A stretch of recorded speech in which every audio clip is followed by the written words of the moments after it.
And now I'm coming to my running back Saturday Superlatives. Obviously, Sunday morning, looking back at this past Saturday and also counting Friday and any of the other championship week games. And before I forget, way to go, Army. Army has won the Commander-in-Chief trophy, and very exciting. Always happy to see Army playing well. 9-2 Army, somehow unranked. Somebody do something about that. But getting back to the running backs. Here's a guy that I believe I might have mentioned the week one. I think I mentioned the first week that we had games this past season. And I'm starting with UAB Spencer Brown. And he's a guy that's shifty and has that one-step acceleration. He's probably going to be a special teamer at first at the next level, but I could see him eventually turning into like maybe a change of pace back. But 30 carries, 149 yards, and he has a little more toughness than people might guess. Sort of a Philip Lindsay-ish kind of running back. A little bigger. And speaking of bigger, a guy who's maybe they might try to turn into a fullback at the next level is Garrett Grosheck, because, Wisconsin running backs named Grosheck may be asked to turn into fullbacks at the NFL level. But 24 carries, 154 yards, and a touchdown. And I think he's a little faster than people might assume. It'll be interesting to see what happens. And here's an interesting story. Trey Sermon was a guy that was off to a pretty good start to his career at Oklahoma, and then once again sort of lost his spot in the rotation, or lost the top spot at least.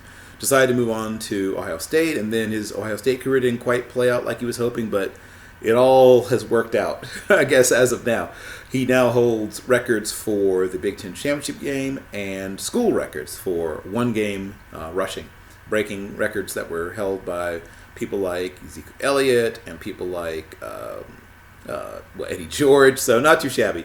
29 carries, 331 yards, and 2 touchdowns, and really he's the reason that Ohio State, that and their defense. But on offense, he was the guy that really did it for them.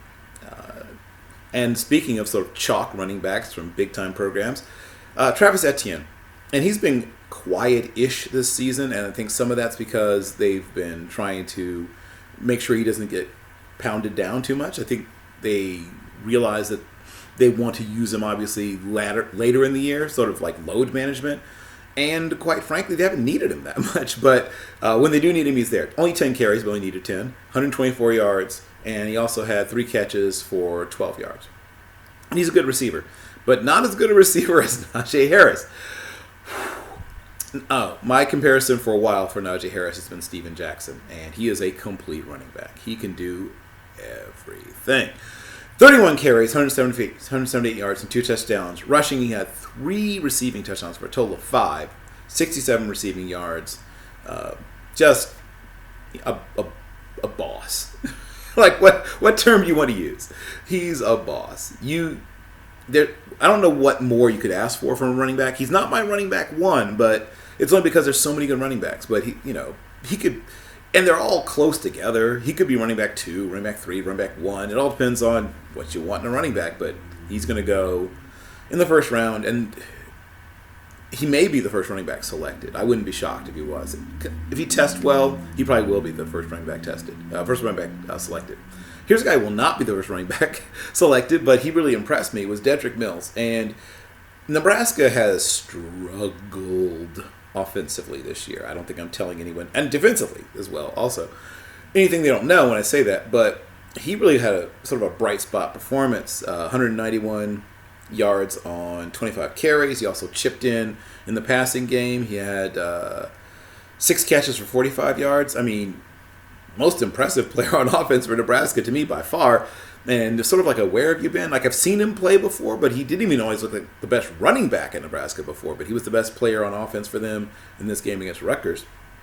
Here's a return of a favorite. Mohamed Ibrahim strikes again.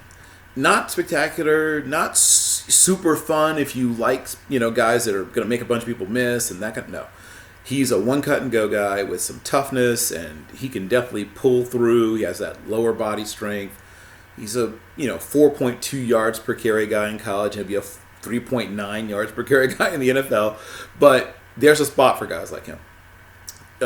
Truly a tough guy running back. 26 carries, 151 yards. He has a school record 8 straight 100 yard games. And he did it in this really odd season, so it's even more impressive. In a normal season, he might have had 10. Who knows?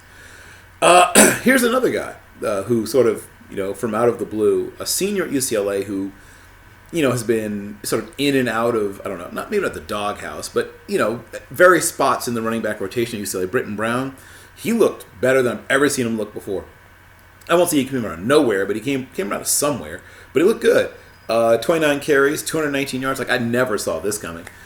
2 catches also for another 22 yards. And, he largely responsible for keeping UCLA in that game. And then last, but certainly not least, Tulsa's Corey Taylor. 22 carries, 102 yards, 1 touchdown against a very stout running defense in Cincinnati, which is, I think, one of the top 8 defenses in all of college football. So those are my running back Saturday superlatives.